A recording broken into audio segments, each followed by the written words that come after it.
안녕하세요. 토요수원 인문학 강좌 마지막 시간에 오신 여러분을 환영합니다. 저는 진행을 맡은 사회자 김지민입니다. 안녕하세요. 벌써 토요수원 인문학 강의, 오늘이 세 번째이자 마지막 강의입니다. 많이 아쉬운데요. 자, 요즘 어려운 시기죠, 다들. 자, 우리 코로나 때문에 힘든 시기지만 이 강의를 보시는 시간만큼은 우리 코로나로 너무 힘들었던 일상에서 좀 벗어나셨으면 좋겠어요. 가능하시겠죠? 네. 네, 오늘 그래서 정말 대단하고 정말 멋있고 정말 괜찮은 분을 모셨습니다. 기대해 주셔도 좋을 것 같아요. 자, 오늘 마지막 강의는요. 우리 이분 보시려고 정말 많은 분들께서 기대하고 있다는 얘기를 들었습니다. 아주대학교 심리학과의 스타 강사시죠. 김경일 교수님의 강의를 준비를 했습니다. 이럴 때 박수 한번 주시는 거죠.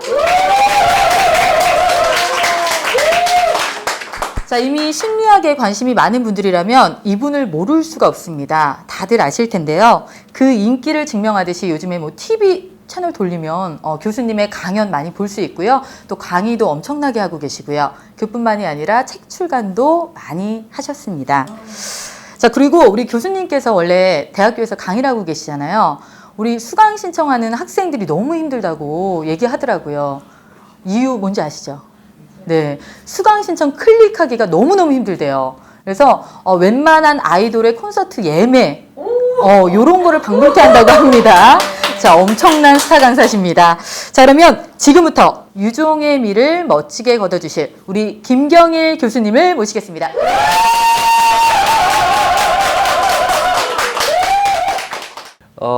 저는 오늘 인간 얘기를 좀 드려보려고 해요. 뭐 인간, 사람, 우리 다 모두 사람이잖아요. 근데 그 사람이 다른 동물과 무엇이 다른가 이런 얘기 되게 많이 하거든요. 저희 심리학자들이. 근데 대부분 보면 사람만 뭐뭐 한다. 사람만 뭐뭐 하고 동물은 뭐뭐 없다. 사람한테는 뭐뭐 있다. 이거 보면 대부분 틀려요. 다른 동물들도 다 하더라고요. 그런데 아직까지도 깨지지 않은 뭐 예를 들어서요. 인간만이 언어를 가지고 있다? 다른 동물들도 언어 다 가지고 있잖아요. 네. 뭐 인간만이 감정을 느낀다? 다른 동물들도 굉장히 미묘한 감정 느껴요. 네.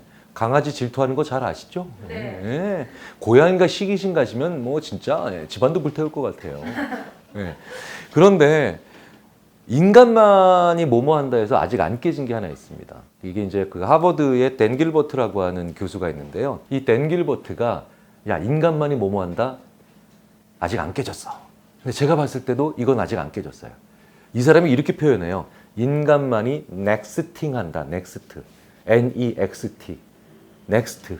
근데 ing를 붙여서 넥스트. 인간만이 넥스팅 한다 그래요. 근데 아직도 안 깨진 것 같아요. 그러니까 인간만이 미래를 생각한다. 그러니까 다른 동물들은 그렇게 먼 미래를 생각하지 않아요. 근데 우리 인간은 굉장히 미래를 걱정하시잖아요.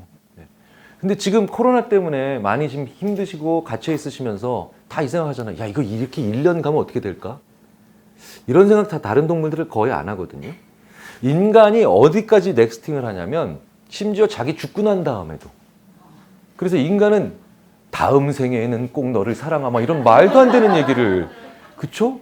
다음 생에는, 아니 다음 생에라고 하는 거가 말도 안 된다는 얘기가 아니라 사실 이건 동물들 입장에서 보면 쟤네 무슨 얘기하는 거야 이렇게 느끼기 쉬울 거예요.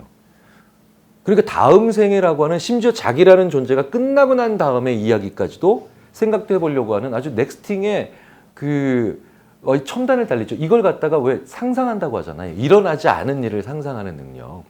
일어나지 않는 일을 상상하는 능력이 우리 인간이 정말 굉장히 강한데 그게 근데 상상의 나래를 펼쳐라라고 해서 좋은 거 아니면 멋진 거 창조적인 걸 상상하는 것만에 그치는 게 아니라 안 좋은 걸 상상할 때도 많죠. 네. 저놈이 혹시 막 이래서 우리 옆집 사람들이 혹은 일어나지 않을 일들에 대한 야 근데 우리나라 큰일 나면 전쟁 나면 어떡하지. 사실 위험에 대비하는 건 되게 중요하잖아요. 근데 위험에 대비하는 건 되게 중요한 건데 근데 문제는요. 제가 참 좋아하는 그 브루스 스나이어라고 하는 이 심리학자, 거의 심리학자라고 봐도 무방한 사람이죠. 이 사람이 보안의 신기루라고 하는 책을 썼는데 이 사람이 원래는 컴퓨터 보안 연구자였어요. 보안 담당자. 근데 하도 사람들이 특이한 행동을 보이니까 도대체 사람들이 왜 이러나, 왜 이런 일에 정말 위험한 건 가만 놔두고 위험하지 않은 거는 것에 훨씬 더 민감하면서 돈을 쓸까?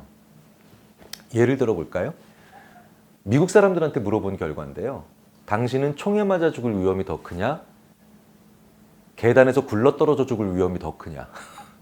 이렇게 물어보면 당연히 미국 사람들이 이렇게 얘기합니다. 총에 맞아 죽을 위험이 더 크지. 얼마나 위험한데. 그런데요. 통계를 보면 거의 예외 없이 거의 매해 계단에서 굴러떨어져 죽는, 그래서 목숨을 잃는 분들이 훨씬 더 많아요. 미국에서. 그런데 총에 맞아 죽는 장면이 영화에 더 많이 나오고 총에 맞아 죽는 장면이 내 머릿속에서 고민이 더 잘 돼. 그렇죠? 생전 어떤 드라마에서 주인공이 계단에서 굴러떨어져 죽어요. 다 총에 맞아 죽지. 그러니까 우리 머릿속에서 생생하게 그 고민이나 그 장면이 그려지니까 그게 더 위험하다고 보는 거죠. 그래서 자기 집에 누가 총든 사람이 괴한이 들어오거나 아니면 총든 낯선 자가 우리 마을에 침입할까 봐 그걸 막아내는 보안 장비나 경비 시스템에는 막 1년에 수만 불, 수십만 불 쓰거든요. 그러니까 몇 천만 원, 몇억 원을. 그런데 언제든지 나를 굴러떨어져서 죽게 만들 수 있는 우리 집에 그 다 낡아 떨어진 미끈미끈한 그 카펫은 300불이면 교체를 할 수 있는데 그 300불을 누구도 쓰지 않는다는 거죠. 네. 저 그런데 이런 거 사회현상으로 많이 봅니다. 자, 좀 더 현실적이고 우리한테 가까운 그런 위험 말씀을 드려볼까요? 어두운 밤길에서 남모르는 남성에게 이유도 모르게 피살당하는, 여성이 피살당하는 사건을 보면 사회가 충격에 빠지죠. 물론 저도 충격에 빠집니다. 자, 그런데 그런 일이 일어나면 그런 일이 안 일어나게 막아내기 위해서 얼마나 사회적으로 노력을 해요. 그런데 모든 나라에서 일어나는 패턴입니다. 이렇게 모르는 남자에게 피살당하는 여성보다 자기가 잘 아는 남성에게 피살당하는 경우가 거의 10배 가까이 많아요. 그런데 저는 지금 아는 남성분들을 경계하라는 얘기를 드리는 게 아니라 그만큼 우리 사회가 우리가 진짜 위험하다라고 하는 건 확률적으로 그렇게 높지 않은 반면에 우리 주위에 진짜 위험한 것들은 옆에 늘 상존하고 있는 경우가 많다는 거예요. 자, 제가 이 말씀을 왜 드리냐면 코로나 팬데믹으로 많이 힘드시죠. 우울하고 불안하시잖아요. 그런데 우리가 그러면서 조금 더 다른 사람들과 단절된 상태에 있고 이렇게 약간 더 외롭고 이런 상태에서 그 다음에 이불을 딱 덮어쓰고 하는 그 위험, 그 불안 혹은 그 걱정거리들은 의외로 가까운 시일 내에 온다는 것도 있겠지만 안 일어날 수 있는 것들 굉장히 많아요. 그러니까 우리가 진짜 고민해야 되는 걸 고민해야 될 필요가 있잖아요. 그런데 사람들이 저희가 연구를 해보면 인지심리학들이 연구를 해보면 그게 진짜 중요해서 고민을 많이 한다기보단 그게 머릿속에서 생생하게 잘 그려지기 때문에 고민을 하는 경우가 되게 많아요.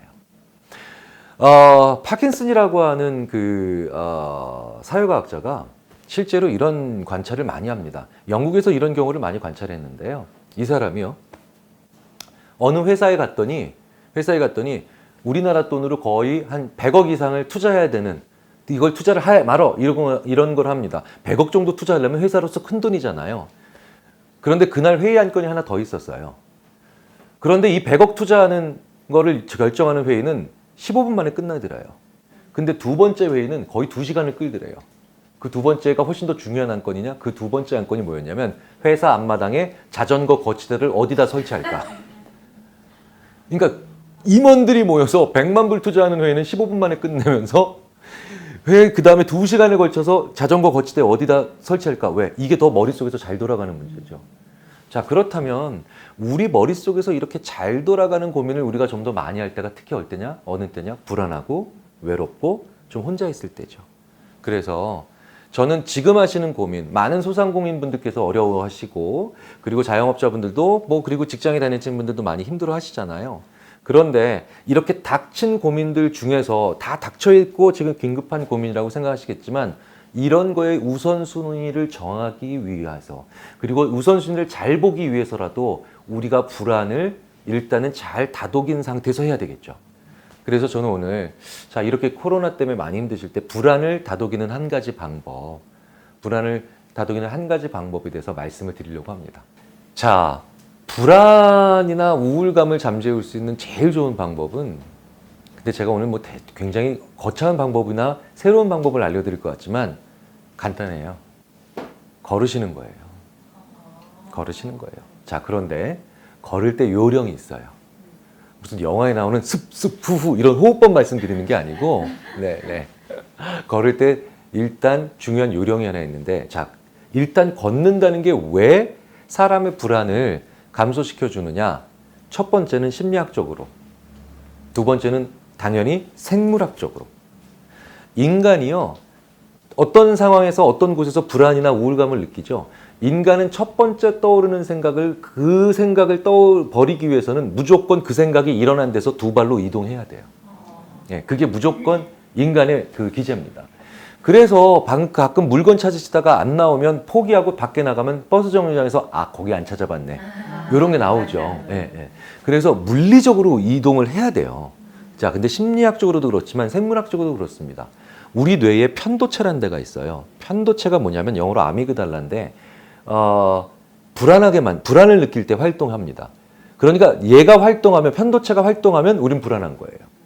그런데 이 편도체가 이렇게 시소처럼 돼 있어요. 편도체가 올라가면 얘가 내려오고 얘가 편도체가 활동을 멈추면 얘가 더 활동을 하죠. 이런 걸 의학이나 생물학에서는 기량작용이라 그래요. 그러니까 얘가 올라가면 얘가 내려가고 얘가 기사로 하면 얘가 음메기주고 하고 이 편도체랑 기량작용은 기량 관계를 가지고 있는 게 이 해마라는 데예요. 해마, 히포캠퍼스라고 하죠. 근데 재밌는 건 이 해마가 새로운 생각, 그 다음에 사람을 좀 신선하게 만들어주는 우리 리프레시 된다라고 하죠. 조금 이게 사람의 기분이 좀 나아지게 만들고 새로운 생각하게 만들고 기존의 고민으로부터 좀 빠져나오게 만드는 걸 하거든요. 당연히 그러니까 해마와 이 편도체는 기량작용이겠죠.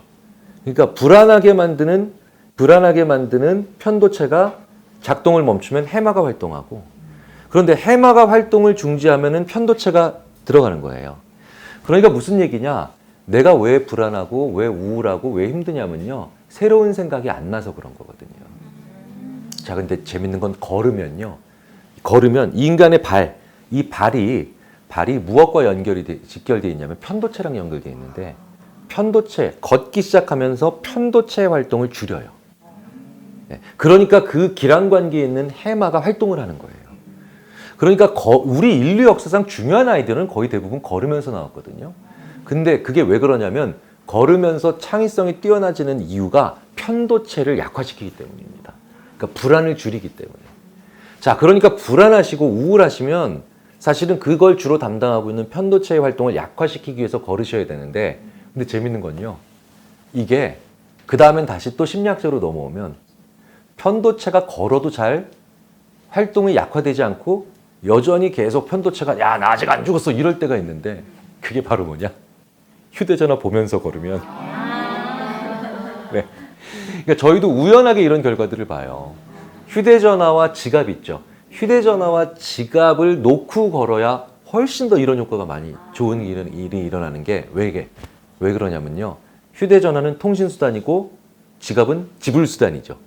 통신과 지불수단 이거 없어지면 이제 아무것도 없는 거잖아요. 예, 군대에서 군량미와 그 다음에 통신이 망가지면 전쟁 못하는 것처럼. 그래서 지갑이랑 휴대전화를 놓고 잠시라도 걸으시면 무목적으로 걷게 됩니다. 목적 없이. 목적 없이 걸을 때 그 사람이 기본적으로 그제서야 불안이나 우울감으로부터 벗어날 수 있는 걷기가 가능해요. 그래서 가난한 프랑스 파리에서 가난한 철학자들이 원래 그냥 가난한 분들이니까 그냥 이분들은 그냥 원래 없었어. 지갑이 없었고 뭐 아무것도 없었는데 굉장히 가난한 상태에서 무목적적으로 도시를 그냥 하염없이 걷다 보니까 철학적 통찰이 잘 일어나더라. 그래서 그분들을 도심 소요학파라고 부르기도 해요. 그냥 걸으신 건데 뭘 그렇게 그냥 엄청난 이름을 붙이더지는지 모르겠지만 자, 오늘 조금 우울하고 답답하시고 불안하시다고요? 그러면 그건 새로운 생각이 안 떠올라서 그래요. 사람이 뭘 새로운 걸 해보자라고 하면 의지가 생기고 희망이 생기잖아요.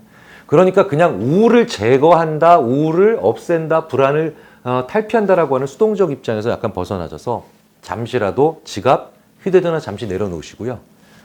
자, 한 30분 정도만 유랑을 떠나보자. 어떤 길? 내가 늘 다니던 길의 뒷길. 우리 동네에 내가 한 번도 안 가본 골목. 이런 데를 무목적적으로 한 30분 정도 걸어보시면 의외로 굉장한 청량감이 오고요. 그리고 그런 거를 하면서 우리가 스스로 내가 안 봤던 것들, 내가 못 봤던 데들, 이런 사람들은 또 이렇게 사시는구나. 이런 것들을 계속 보면서 이런 새로운 연결성을 만들어내는 겁니다. 다산 정약용 선생님이 저희들이 기록을 같이 역사하시는 분들과 연결해서 보면 그렇게 몸종들, 그러니까 하인들과 두둑한 노잣돈을 가지고 금강산을 그렇게 유랑하실 때도 생각이 잘 안 나던 그런 수많은 구상들이 모함을 받으셔서 관직을 빼앗기시고 가마에 내려서 다 뺏겼으니까 아무것도 없죠. 가마에 내려서 걷기 시작하니까 목민심서와 관련된 그 외에 수많은 명작들에 관련된 아이디어들이 불쑥불쑥 나오더라는 거죠. 그러니까 무목적으로 걸어야 됩니다. 무목적으로 걷기. 의외로 돌아가는 게 더 빨리 가는 거라고 말씀하시잖아요. 항상 우리가 너무 목적의식 갖고 살았잖아요. 너무 늘 오늘 뭐 할까, 내일 뭐 먹을까, 일주일 후에 어떤 걸 할까, 누구 만날까. 이 두 개를 놓고, 이 두 개, 인간에게 가장 중요하다는 이 두 개, 가장 중요하고도 소중한 도구지만 이 도구를 잠시라도 옆에 살짝 놓으시고요. 한번 무목적으로 걸어보십시오.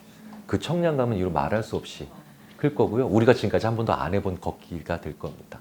이렇게 사소하게 한 번이라도 불안과 우울을 한번 우리가 이쪽으로 오지 않게 만들어 놓고 새로운 생각을 해보시면 어떨까라는 측면으로 걷기에 대한 얘기를 말씀드렸습니다. 감사합니다. 네. 감사합니다. 네, 오늘 멋진 강의를 해주신 우리 교수님께 다시 한번 큰 박수 부탁드립니다.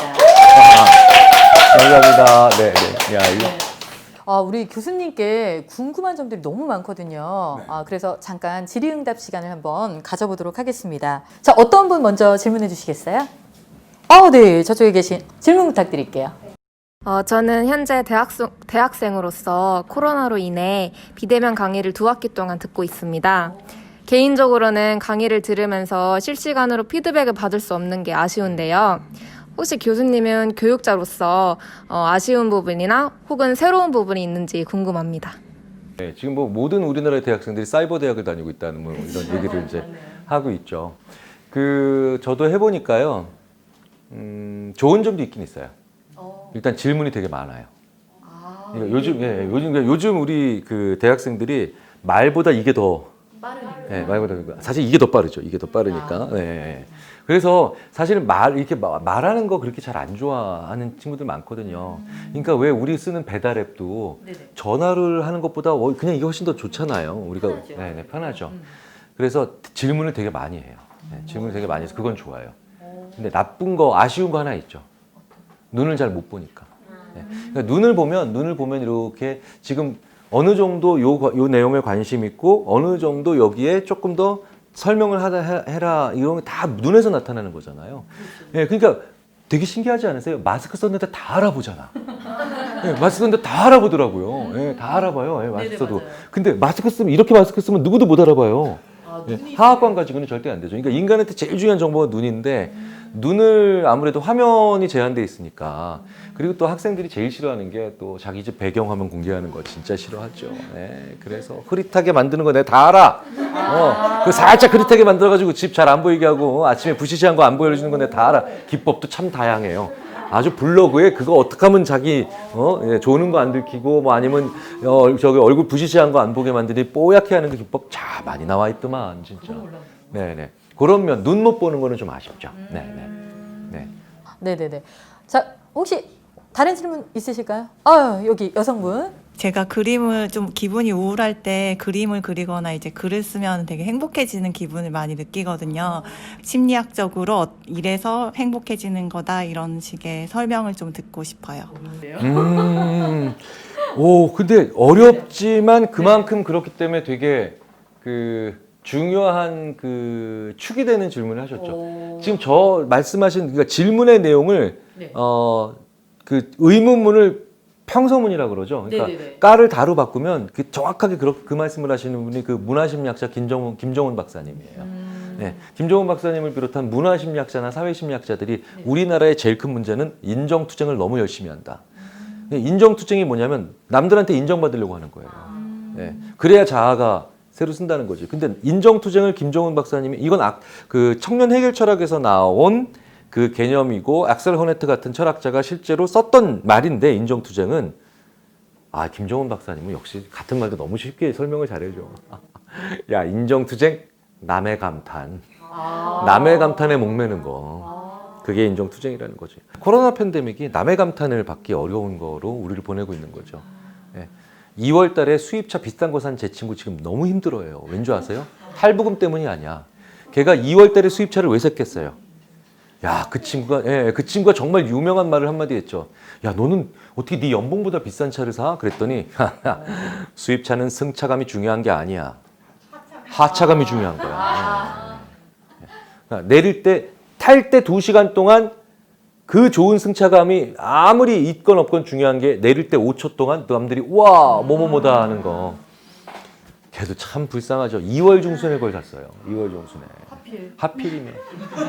얘 지금 동창회 가서 그걸 딱 이게 승차감, 하차감의 그 남의 감탄을 동창회가 7개월째 안 열리네. 예. 앞으로도 좀 어려울 것 같은데. 지금도 차만 닦고 있어요. 닦고 있어요. 예. 근데 그걸 내가 하는 감탄으로 바꿔야 되죠. 지금 말씀하신 게 오히려 너무 거창하지 않게 말씀을 드리면 그게 내가 나한테 하는 감탄이에요. 근데 그게 미켈란젤로든 레오나르도 다빈치든 반고흐든 피카소든 그 사람들이 남의 감탄 때문에 그 그림을 그리지 않았죠. 내가 그거 하나하나 그릴 때마다 그 붓끝에서 그려지는 그게 내 세포까지 그대로 전달되는 게 남의 감탄이죠. 자, 그런데 친구분들한테 그런 얘기를 설명하기 어려우셔도 자꾸 시도하셔야 됩니다. 왜냐하면 우리가 지금 남의 감탄 목말라 하면서 살 수는 없는 시대가 왔어요. 나 혼자 있으니까. 그러니까 내가 하는 감탄. 문화심리학자들의 결론은 아주 간결하면서도 준엄합니다. 앞으로 내가 하는 감탄을 내가 나한테 감탄을 해야 되잖아요. 시를 써보던, 그림을 그려보던, 음악을 내가 만들던, 연주하던, 뭐를 하든 스스로 문화적 체험을 해야만 내가 나한테 감탄할 수 있고, 그게 가장 포스트 코로나 시대에 요구되면서도 효율적이면서도 안전하고 그리고 지혜로운 삶이죠. 또 다음 질문자. 네네. 여기 계신 여성분. 저는 최근에 이제 걷기를 되게 많이 하고 있는데 아까 교수님께서 휴대폰하고 지갑을 놓고 무목적으로 걸을 때 불안감과 우울감으로부터 벗어날 수 있다고 한 말씀에 되게 공감을 많이 하고 있거든요. 그런데 이제 저는 이제 클래식 방송을 많이 들으면서 걸어요. 그러면 그냥 무목적으로 걸었을 때랑 그렇게 클래식 방송을 들으면서 걸었을 때랑의 어떤 차이가 좀 있을까요? 그러니까 이제 물리적으로 스마트폰을 여전히 가지고 가신다라는 편에서는 놓고 가시는 건 아니죠. 그래서 그걸 걱정하시는 거잖아요. 그런데 음악만 들으시면 상관없죠. 실제로 저와 가장 가까운 그 외국 교수들 중에 지상에서 에어플레인 모드 굉장히 많이 쓰는 친구들 많아요. 그러니까 음악만 듣기 위해서. 그럼 여전히 그거는 뭐 무목적으로 걸으시는 거랑 똑같죠. 근데 아주 감미로운 음악도요, 내가 집중해야 될 때는 내 생각을 방해합니다. 인간은 절대 멀티태스킹 못 하거든요. 제가 자주 강연에서도 말씀드리는데, 껌 씹으면서 단어 외워도 멀티태스킹이에요. 그러니까 20% 정도 단어 암기력이 떨어지는 걸로 나와요. 예, 아주 사소한 행동도 무언가 동시에 못하면 안 좋은 겁니다. 그런데 이제 무목적으로 걷는다라는 건 사실 어떤 일을 하는 게 아니잖아요. 자, 그렇기 때문에 음악을 들으면서 조금 더 신선한 감각으로 듣는 건 좋죠. 그래서 외국에 있는 다른 이제 국내외의 동료 심리학자들도 그거 많이 해요. 근데 또 재밌는 건 그러면서 자기 자신한테 말하면서 이렇게 쭉 하시는 분들도 많아요. 네, 그러니까 만약에 제가 김경일이면 경일아, 너 잘하고 있어. 뭐 이런 거. 근데 이게 또 의외로 괜찮은 화법이에요. 이걸 2인칭, 자기한테 얘기하는 2인칭 화법이라고 합니다. 그러니까 마치 자기를 상대방처럼 얘기하는 거예요. 근데 이렇게 되면 훨씬 더 하고 싶은 의지가 잘 생겨요. 왠지 아세요? 저한테 너 김경일이라고 얘기했던 분이 주로 부모님이랑 선생님이에요. 그렇죠? 그리고 부모님이랑 선생님이 주로 저한테 뭘 하셨냐면 교육과 지시를 내리셨어요. 그렇죠. 네. 그러니까 내가 어떤 일을 하는데 너 김경일 잘할 수 있어. 너 잘하고 있다 김경일. 혹은 너 이런 거 꼭 해야 돼라고 하면 마치 지시를 받은 것 같아요. 실제로 이런 실험들이 많아요. 2인칭으로. 네, 네. 그러니까 난 할 수 있어가 아니라 김경일 넌 할 수 있어. 네, 이런 식으로 내 이름을 너 자기 이름 할 수 있어. 이런 식으로 너 이거 꼭 하자라고 해서 자기 이름을 그 가운데 넣으면 의외로 그 효과가 길게 가요. 이거 최근에 연구에서 많이 입증된 사실이에요. 네, 네, 네. 자, 이렇게 질의응답 함께하는 시간 했고요. 우리 교수님 오늘 함께하신 분들께 이제 마무리 말씀 한 번만 부탁드릴게요. 제가 요즘 많이 드리는 말씀인데 그 폴 브루제라고 하는 그 작가의 정오의 악마에 나오는 문구예요. 생각하는 대로 살지 않으면 사는 대로 생각하게 된다. 예. 그러니까 지금 코로나가 우리로 하여금 많이 힘들게 하는데 그럼에도 불구하고 우리는 여전히 생각을 많이 하면서 살아가야 되지. 안 그러면 코로나 때문에 그저 망한, 고전 때문에 그저 힘든 이걸 운명이라고 받아들일 가능성이 크죠. 네, 그래서 생각을 더 많이 하시면서 여전히 꿋꿋이 생각을 많이 하시면서 또 그 실천과 행동으로 옮기시면서 좀 더 힘을 내시면 좋겠습니다. 네. 자, 멋진 강연을 해주신 우리 김준호 교수님께 다시 한번 큰 박수 부탁드립니다. 교수님 감사합니다. 감사합니다. 오늘 너무 좋은 자리 빛나주셔서 감사합니다. 네. 아쉽게도 토요수원 인문학 강좌는 이것으로 끝이 났습니다. 길다면 길고 짧다면 짧게 느낄 수 있는 3주간의 시간. 여러분들은 어떠셨나요? 총 3분의 연사님들의 멋진 강연을 통해서 인문학을 바라보는 시선이 조금 더 넓어졌기를 희망합니다. 마지막으로 멋진 공연이 준비가 되어 있습니다. 자, 여러분 혹시 이번 연도 초에 유행했던 가수 엑시트의 디즈니 메들리와 겨울왕국2 메들리 들어보신 적 있나요? 굉장히 유행이었죠. 그 영상에 엑시트 분들과 함께 메들리를 불렀던 여성 가수분이 바로 이희준님입니다. 마지막에 멋진 공연 준비했으니까 끝까지 함께 해주시기 바랍니다. 지금까지 토요수원 인문학 강좌였고요. 저는 사회자 김지민이었습니다. 여러분 건강하고 행복하세요. 그럼 마지막 공연 이희준님의 무대 함께 하겠습니다.